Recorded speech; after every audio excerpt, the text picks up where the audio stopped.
Welcome to the Backpacking Lurchers podcast, brought to you by the Ultralight Quilt, trusted by the best backpackers. Enlightened Equipment. Lighten your load at enlightenedequipment.com. Our guest host today is an award-winning filmmaker, the founder and director of Frontier Films, and the host of the No Ordinary Monday podcast, Chris Barron. How's it going today, sir?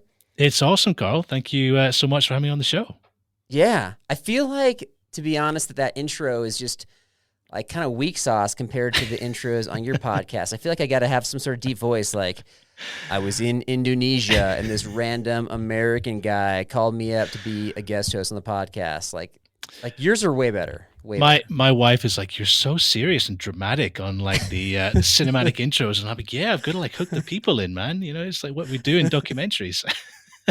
I should have you to record like a little intro, like listen to the Backpacking Lurchers podcast, or you might die. And that could be like our running intro from now on. For this season, yeah. I'd love to. Send it over. Yeah, that's right. I've got a very unique accent, people tell me. It's sort of some people describe it as a soft Scottish lilt, and others are like, you got a very international accent. They can't quite place it. People when I'm like in America, they're like, oh, are you Irish? And when I'm in Australia, they're like, where are you from? Are you American? It's like... Wait, I thought it was Scottish. Was it not? Yeah, it's Scottish. Okay. Yeah, it's the closest. Yeah. All but right. It's kind of like if I was in Scotland, they would be like, you haven't really got a Scottish accent. You're faking it. Oh, gosh. I just thought you were one of the voices from like How to Train Your Dragon. So I just assumed that. Man, I'd love to get a gig on that. That'd be amazing. They just keep on remaking it, right? It's like cartoon, sequel, remaking, live action. So, well, okay, speaking of projects though, what's one that you have been a part of that you're most proud of? Oh man, I've been in this game, documentary filmmaking, for about 15 years, and I haven't actually counted the amount of projects I've done, but it's dozens. You know, I've been so fortunate to do a bunch of different stuff. But I think the one that is the most mind-blowing, it was such a privilege to be on it. And people might know it was a National Geographic, big National Geographic series, probably in 2017, 2018, called One Strange Rock. Right. And One Strange Rock is a Will Smith hosted big science nature show. It was great. It was kind of one of those shows that's very rare to get on because the budget was healthy. You know, we got to go all over the world. The shoots were kind of extraordinary. We had all the toys. As you know, I'm kind of a techie person, right. So I love playing all the gadgets and the cameras and the toys. As a result, like you've been all over the world right now. As we're having this conversation, you're in Indonesia. And so I'm really excited to kind of tap into your knowledge and experience. And so this episode's called like 99% of all backpackers or adventurers can't do these 6 things. So between us, we're going to come up with 6. And I'm really curious. So let's jump into this right now. All right. So number 1, you want to go first? Or you want me to go first? I'm kind of nervous. I'm going to let you go first, and then I'm going to like refrain and see how to pitch mine. I'll put my most suitable one first after that. So yeah, you go first. Ours could be very different, and that's okay because I'm coming at things from, like an adventure perspective, but mainly a backpacking adventure perspective. So just keep that in mind. And what happens if we get the same one? Yeah, I got a bonus one. I got a backup. Okay. So good. Yeah, and if we had the same one from our different perspectives, that'd be amazing. That's true. Yeah, so that's true. All right, my first one has to do with traveling over rough terrain for great distances. And so, from a backpacking perspective, we're covering miles, we're covering elevation gain.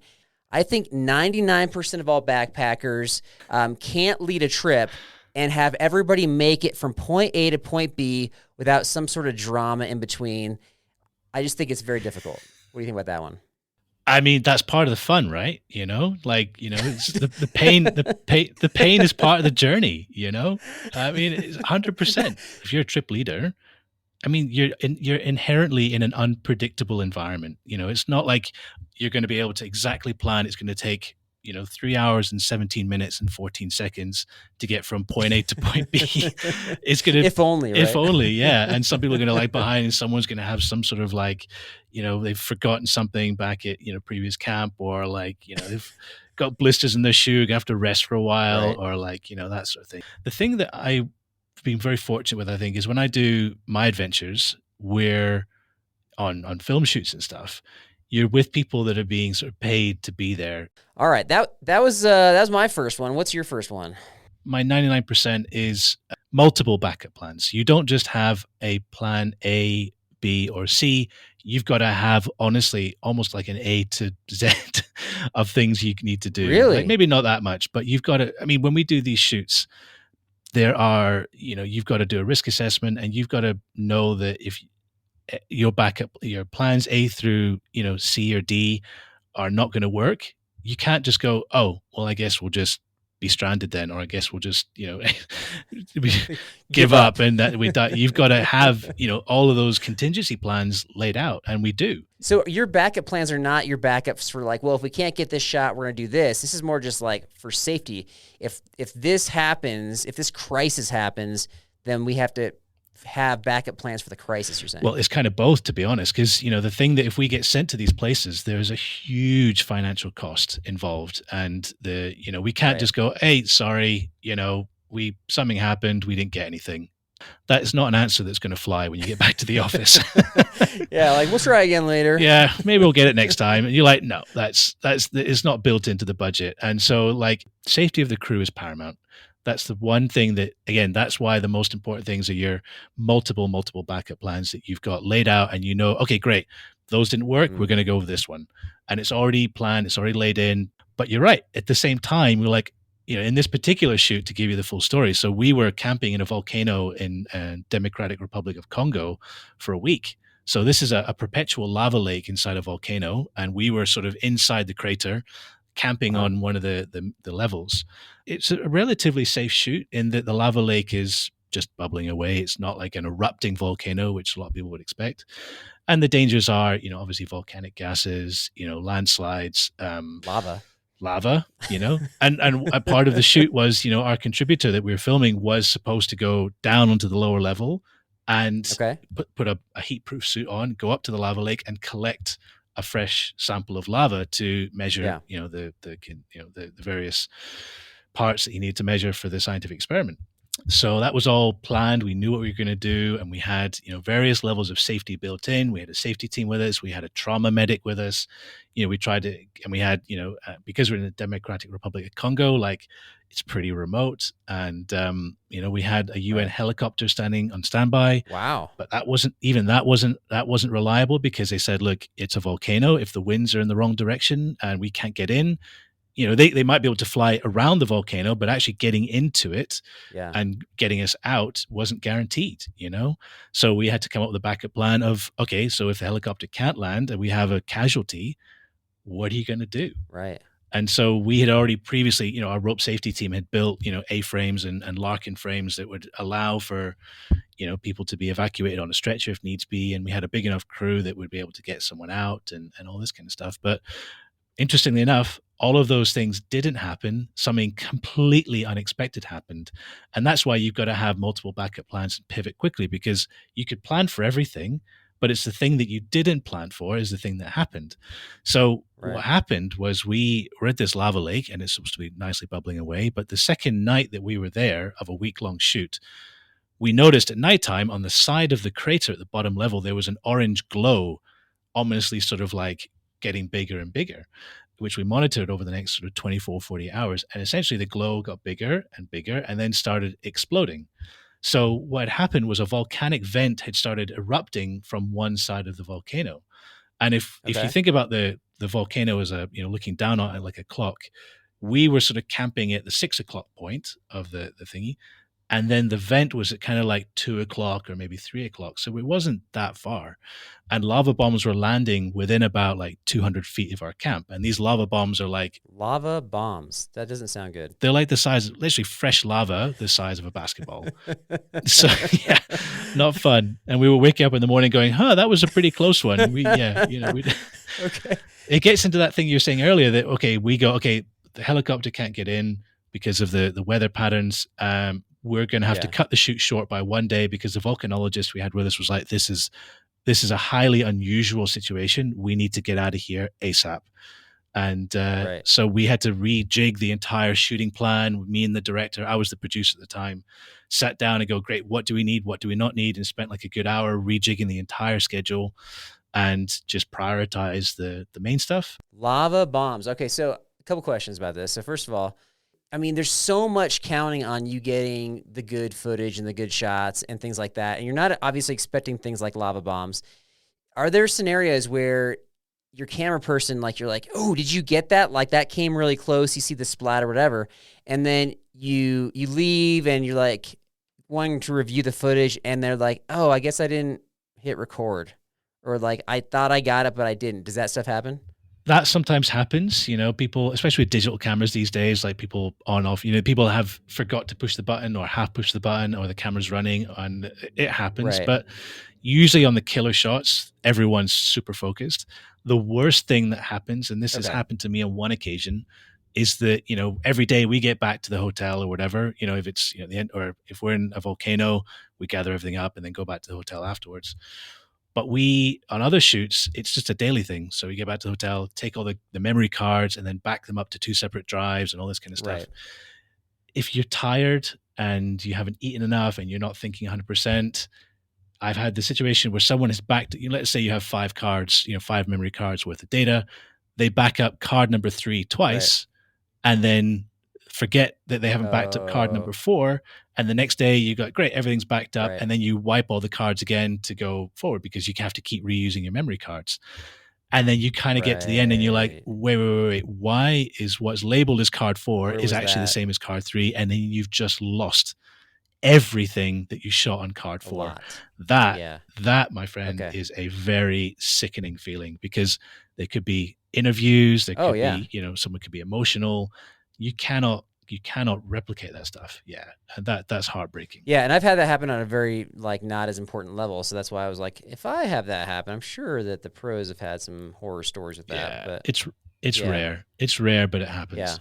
And the other thought I had is, as you're describing all these different jobs and you're wearing these special suits, if you need somebody who's not, you're not going to have to babysit them going down into like a volcano or something like that.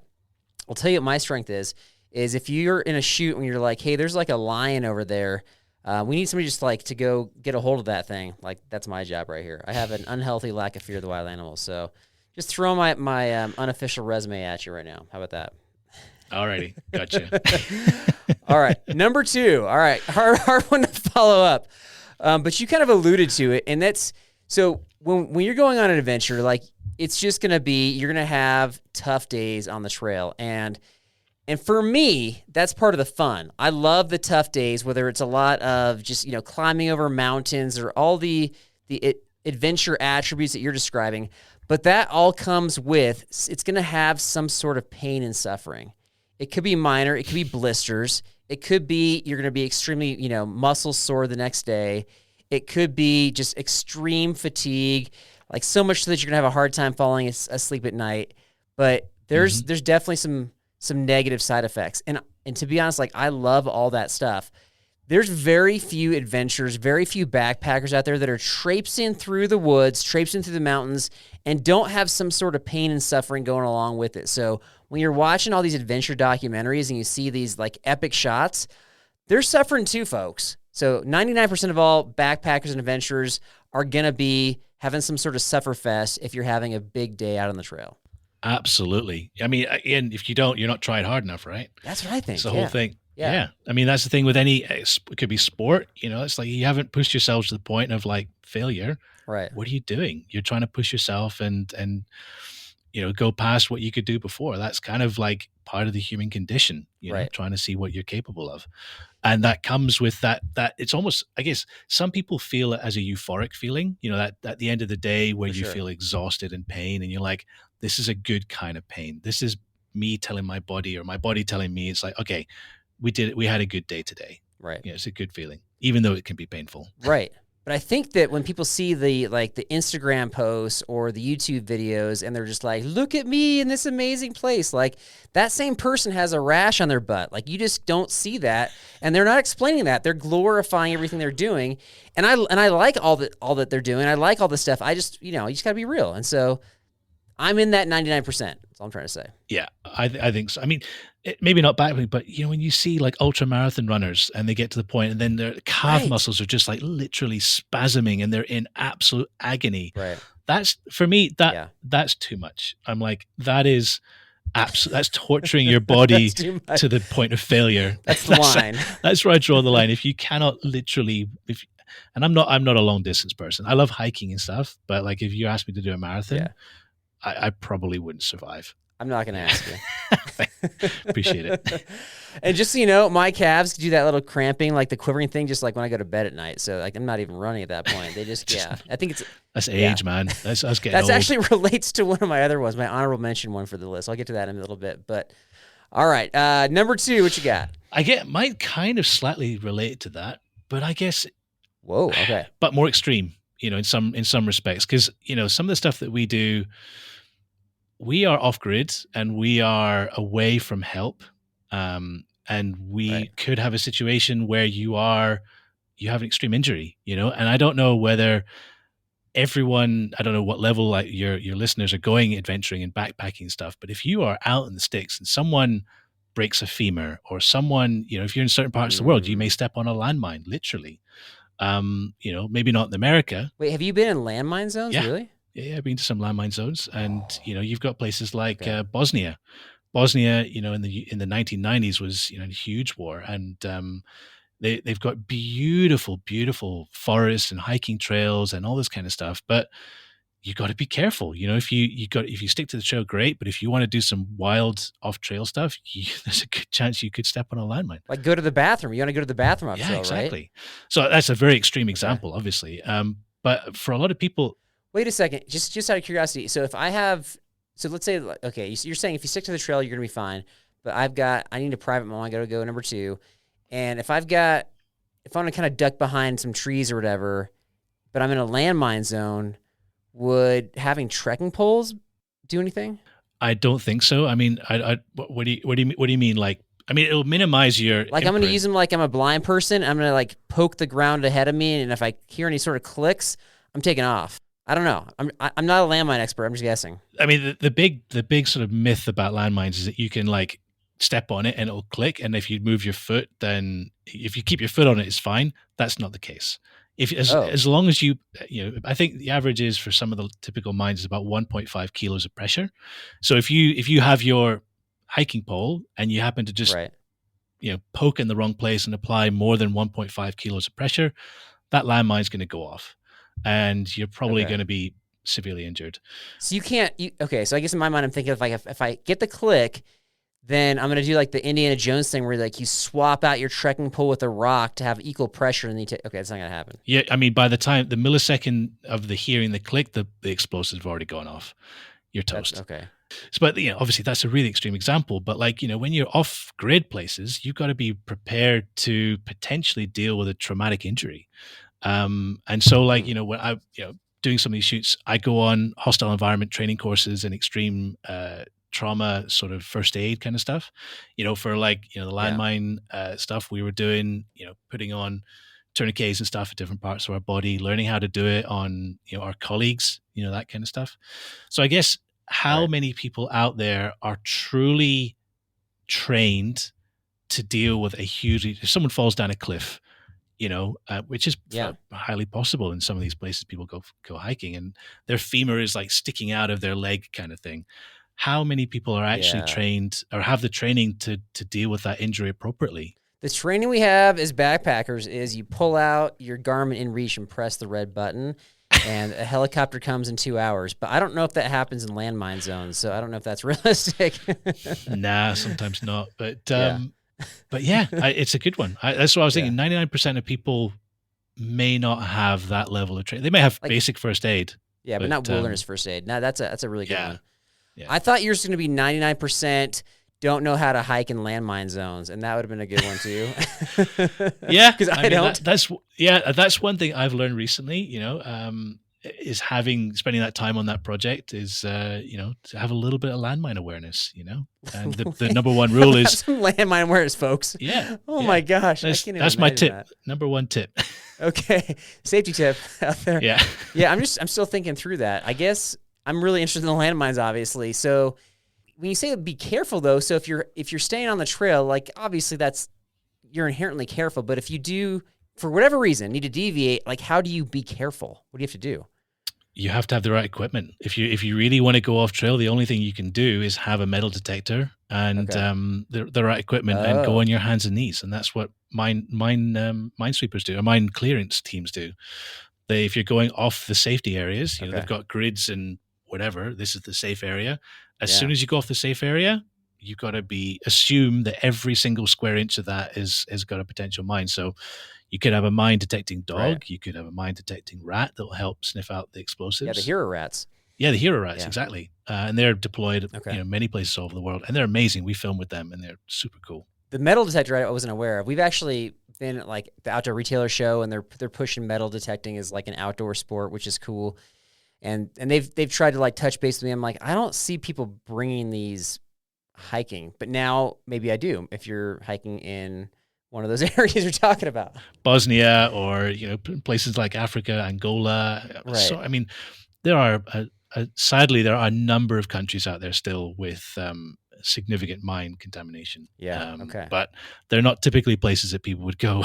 Right. I mean, you can go to places like Cambodia, for example, is a really popular tourist destination, but they just make sure you're aware not to go off trail hiking in a place Okay. like Cambodia. You just stay in the tourist areas. But the core of your answer is really good about not having wilderness first aid, and I've looked into getting that, but I've just looked into it. I need to make that happen for sure. That's a good one. Well, like if you're on ropes, like getting rescue training on ropes, someone Right. does fall down a ravine, having, if you're going in a place that does have cliffs, having Yeah. a rope and somewhere, a pulley system that you can get a rope down to someone if they're still conscious, and they Right. can tie it around themselves and get a pulley system where you can get a couple of people to rescue them yourself. Yeah. Dangerous, but That's I smart. think the safest thing is obviously getting helicopter and the professionals to come in and do Yeah. it. I mean, my solution at this point is just like just yelling down at them and being like, hey, climb back up. And then if they're not conscious, then red button. But yeah, Yeah, for sure. Okay.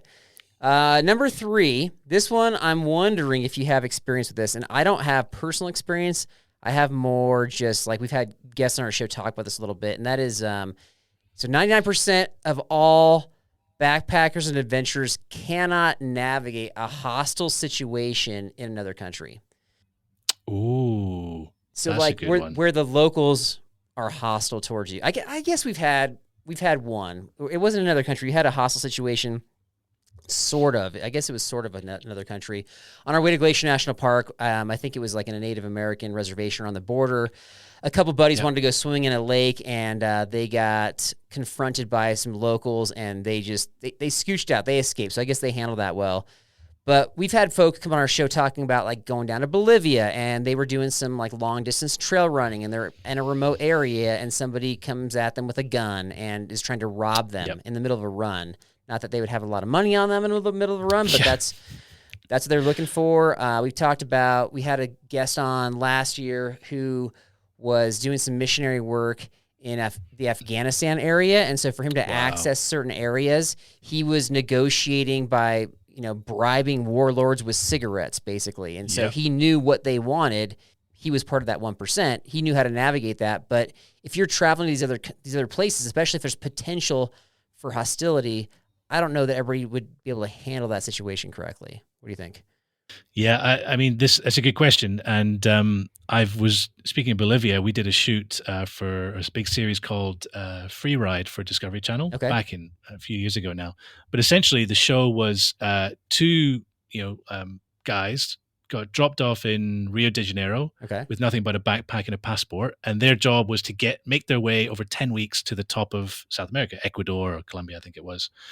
And that was their mission. And they hitchhiking, getting odd jobs and all that kind of stuff. Right. And our job as the film crew was to pick up B-roll and make sure recycle their batteries and their memory cards and all that kind of stuff. Right. But we had no idea where in South America we were going. We were going through Bolivia. We were going in rough parts, and so we had hostile environment training. And part of that hostile environment training was to do that kind of stuff. We would, we was in the UK, and these guys were like former. The trainers were like former Chechen soldiers and all this kind of stuff, really serious people. Yeah. And they'd put us through these drills where like, okay, you're going to be in like a 4x4, and then your job is to drive up, to the checkpoint and just have to deal with the situation as you see fit. And you had no idea how they were going to behave.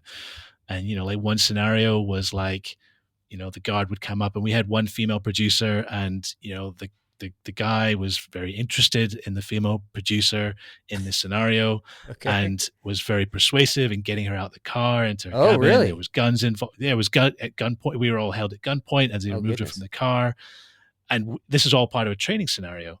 And so, what do you do in that situation? How do you de-escalate the entire what's going on? How your female colleague is being taken away to the Right. guardhouse to have God knows what happened, being taken hostage. What is your next move? And Right. we were taught, try to de-escalate, try and see what they want, try and offer other stuff. Do they need money? Like, yeah, bribe, right? Bribes. Yeah, they could be looking for a bribe. There's other scenarios where, like, make sure if you're getting to a checkpoint, make sure all of your doors are locked, Right. which is a simple one. And I happen to be in the back right-hand side seat of the car.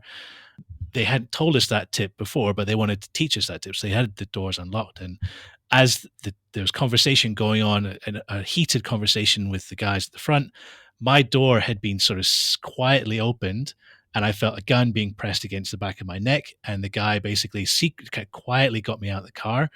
And while the front people had been distracted, they'd taken me as hostage. I got executed, by the in that So particular scenario. you guys failed that scenario. We failed. Yeah, we failed. I got executed in that particular scenario. Right. But you're right. I think having the right hostile environment training, if you're going to a place where it's needed, could very well save your life. So you're absolutely right. Yikes, man. So, okay, what was the right? So, when you say de-escalate, is it just offering things up? Is it just saying like, okay, we've got money, we've got, like, I know in some places they want like Red Bull, like they just want some sort of, or whatever. Could be. Okay. Yeah, you try, that could be to humanize yourself. I've got 3 kids, Yeah. I'm a mother, I'm a father, Right. I'm a child, trying to make yourself a human being. Right. Because obviously sometimes they do these things to people thinking you're not, you're just someone they want to get money from. So Right. humanizing yourself can help a lot.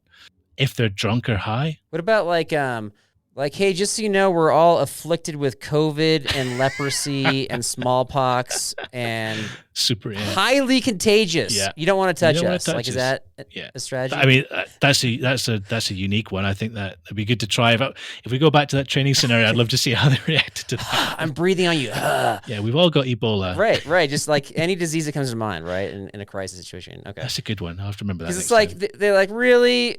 Is this worth taking the risk? Like, they could be lying, but I don't know. Yeah. I don't know if I'd say that. I'm just throwing it out there as an idea. So, okay. So that was all right. Well, yeah. I was anticipating you might have a good story for mine, and that definitely trumped my stories there. So I know that I've got a buddy who goes through missionary training, and he has some similar things. Even just trying to like get through.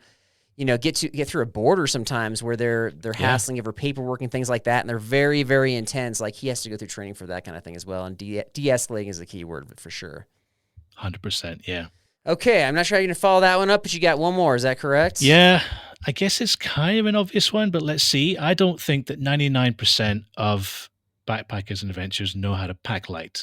And when we say light, we're talking like the ultralight. The essentials. Okay. How little do you need to survive? And wow. I learned this when I was on a shoot in Carlsbad, New Mexico, in a cave.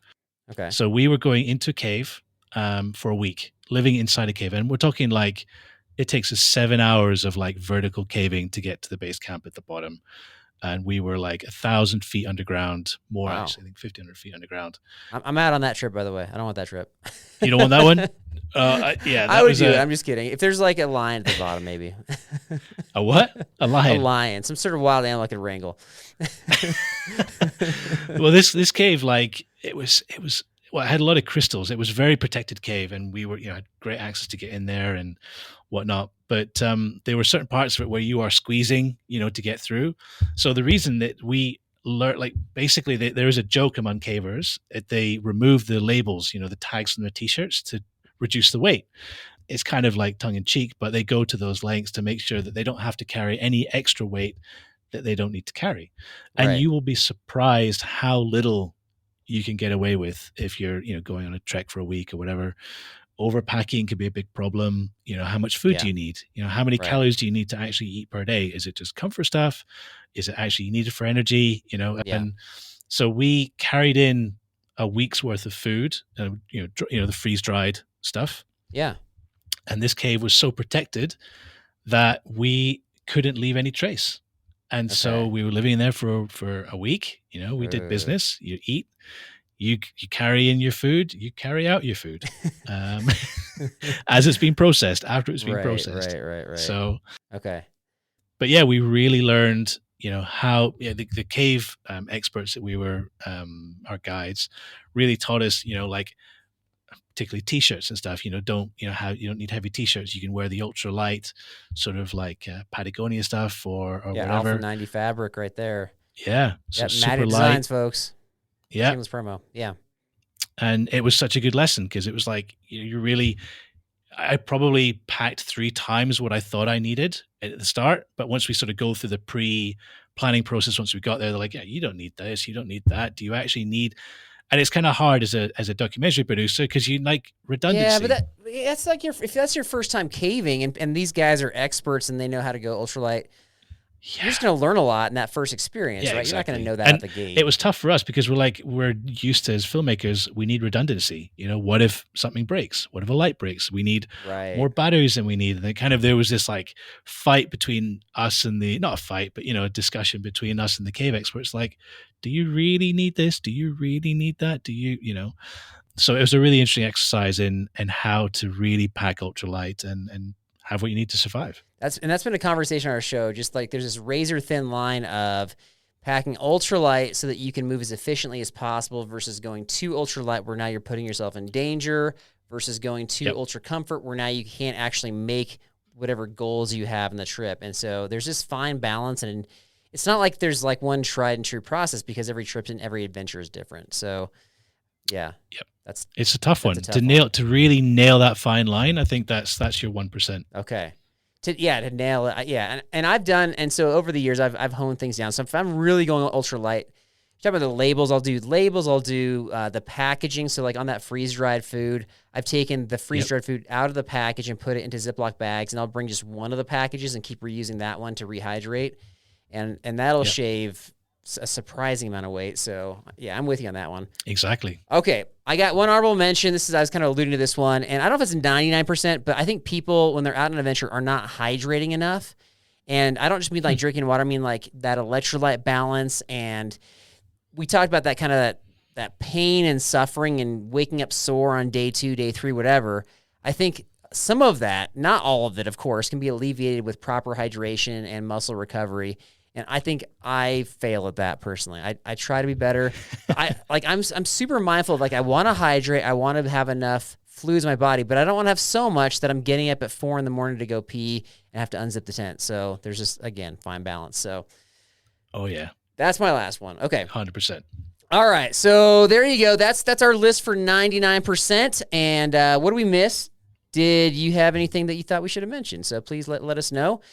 I'm putting Chris through the lightning round coming up right after this. Oh, man. The secret is out. With millions of younger-looking customers across the country, Plexiderm is one of the most highly sought-after products on the market. It visibly shrinks under-eye bags and smooths out crow's feet in minutes, and the effects last up to 10 hours. Influencers love it, magazines feature it, and people just can't get enough of it. As a matter of fact, Elle Magazine gave it an Editor's Choice Award as Best Instant Wrinkle Filler for 2025. In as little as 10 minutes, Plexiderm reduces the appearance of fine lines, wrinkles, and those dreaded under-eye bags. So yes, you can look years younger in minutes, and the effects last for hours. No surgery, no gimmicks, just results. The best news, you can try Plexiderm for only $14.95. Plus, get free shipping. Don't wait. Order Plexiderm today. Visit plexiderm.com/special. That's plexiderm.com/special. Paid for by Sheer Science. Nobody does selling better than Shopify. Shopify is the home of the #1 checkout on the planet. And the not-so-secret secret, with Shop Pay that boosts conversions up to 50%, meaning way less carts go abandoned and way more sales going through. So if you're into growing your business, your commerce platform better be ready to sell wherever your customers are scrolling or strolling. On the web, in your store, in their feed, and everywhere in between.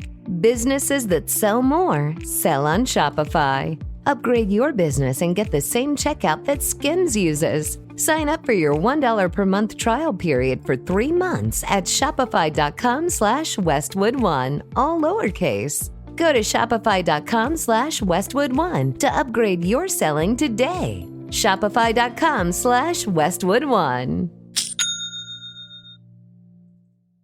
All right, this lightning round is brought to you by Magnet Designs. Handmade to order in Bend, Oregon, Magnet Designs gives you the most vetted backpacking products with the smallest environmental footprint. Through hiker designed, tested, built, and owned. Check out the Alpha 90 hoodie, their best-selling product using Polartec Alpha 90 direct fabric. It's ultralight compressible, hydrophobic, breathable, quick drying, and just 4.5 ounces. Google Magnet Designs for the best backpacking gear. All right, my friend. Lightning round. You got 1 minute to answer as many questions as you can. The timer starts after I ask my first question. Are you ready? Let's do it. Okay. What is the most remote place you've ever been? Most remote place I've ever been, I'm going to go with south tip of New Zealand. The most rare wild animal you've seen? There's an animal called a leaf sheep that is a type of sea slug that we've shot in Singapore, of all places. Okay. Something you're afraid of in the wild? Jellyfish. The most famous person's phone number you have? Joseph Fiennes. The best smell? Honeysuckle. The scariest country you've been to? India. Favorite outdoor brand? Patagonia. Is Snickers an energy bar or a candy bar? Candy bar. And time. Candy bar. All right. Boo on that one, I'm going to say. But let's see. You had Joseph Fiennes. How'd I do? He's the one that was in like Shakespeare in Love. Shakespeare in Love, yeah. Okay. And The Handmaid's Tale. He was in the show Fast Forward, I think. That was the one that like came after Lost. He was like an FBI agent. Okay, that's an impressive phone number to have. Yeah, that's it. All right. You guys hang out sometimes? Never. Just when you do shoots and it's kind of like, you're texting with people and coordinating and they just end up in your phone, Okay, so jellyfish is a good one, especially if you're like I hate jellyfish. Depending on the country you're in. Which country are you afraid of the jellyfish? I mean, I'm in Indonesia. We got Portuguese man of war here. They'll mess you up. But actually, I'll rephrase that. Probably Australia. You got the box jellyfish, then the what's the other one? The Ikaganji or something. They'll really mess you up. I know the box ones are the scary ones. Yeah, for sure. they'll mess you up.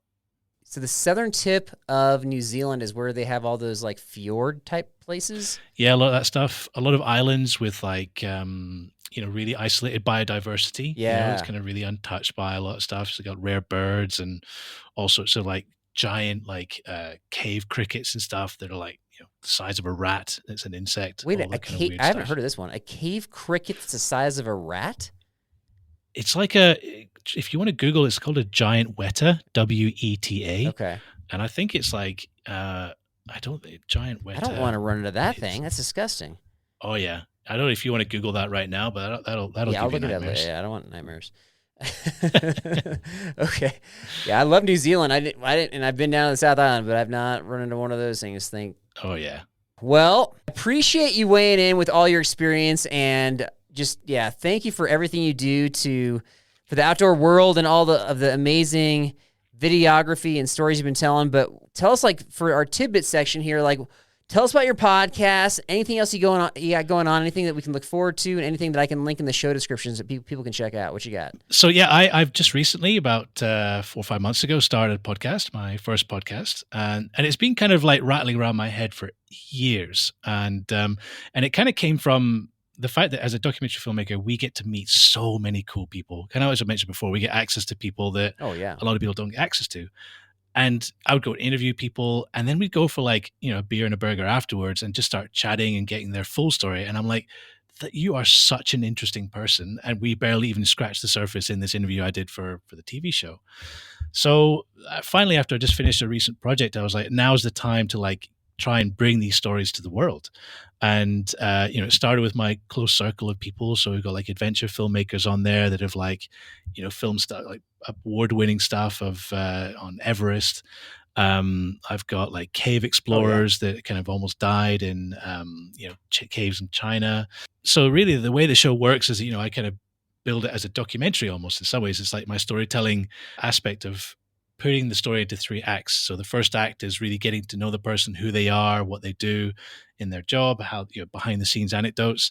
The middle part is like, like a main killer story. It's like, tell me the time that, you almost died in the cave, or, you'd almost... The cave crickets almost ate you.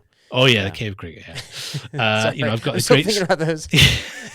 I've got a great story of like a pilot who was flying a Cessna and she crashed in the middle of the Pacific Ocean and had to survive until she was rescued. Former Secret Service agent who was like trying to catch this counterfeiting guy. Like all these like key stories of their career, like relived on the show. Right. And it's very cinematic, and we're telling it, in a way that you might feel it could be in a documentary. And then the final part is kind of more about like reflections, like what have you learned, what advice can you give? And the way the show works is meant for mass audience. Anyone that just loves cool stories is kind of built for them. But also, like, I'd love it to be as a resource for people who, they could be 17 years old, they could be like 47, looking for a new career, and they go into the podcast and go, I wonder what it's like to be a firefighter. I wonder what it's like to sort of do the CEO job. Or I wonder what it's like to be an orchestra conductor, and like have that behind the scenes look into a world there, a job they may never really have thought about before. And these worlds are fascinating. And we spend the majority of our lives doing our jobs. It's natural that some of the coolest stories is going to come from that. So we release weekly, and I've got a new guest every week. And you could just Google No Ordinary Monday. We're on. No, we got the show. We got the link in our show description. So yeah, you can just perfect. click right on that. Yeah. So check it out. We've got our socials on there as well. And What's fun about podcasts like that is like 20 years from now, you're going to get somebody reaching out to you, be like, hey, I don't know if you're doing your podcast still, but I listened to one forever ago, and now my job is such and such because I was inspired by that episode. Like sometimes it's just that one little thing inspires somebody, so you just never know. You never know. And it's something that I never had when I was at my sort of school years. I didn't have like super good like career coaching, and like I kind of fell into the job. I was super lucky to do it, right? But I didn't find it till I was in my mid-20s. I think it worked out for you though. You had a pretty cool it did. Job. It worked out well. I found it eventually, but if I'd found it like 6 or 7 years earlier, I would have been like further ahead and all that kind of stuff. But so it's hopefully a good resource for people to help them in their career journey. I like that perspective for sure. So. All right, Chris. Chris got 8 on the lightning round, by the way, which is impressive. Hey, I really appreciate you taking the time to join the show, to bring your expertise, to talk about all the pain and suffering and the fun stuff that's involved in adventure and the scary stuff too. And remember, folks, for those of you who suffer from paranoia, you're not alone. Thanks, Carl. Have a great week and God bless. I want to fly.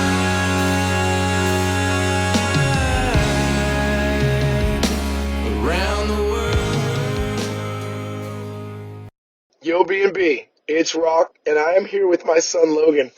We were just listening to the most recent episode right now. Justin Outdoors was on. Now, Justin, I am with my son, Logan, and Logan and I noticed something. Logan, what did we notice? Justin got 13 questions, not 12. On the lightning round, that's right. Justin Outdoors answered 13 questions. Now, we did figure out that maybe there was a question that was like a 2-part question, so it only counted as 1. But we counted, we used our fingers to count, and we both came up with 13.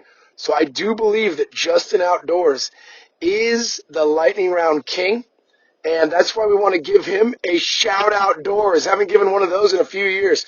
Shout outdoors to Justin Outdoors. Right, Logan? Heck yeah. If you like the show, please take a moment to rate, review, and subscribe. It really does help the show to grow. Thank you for listening.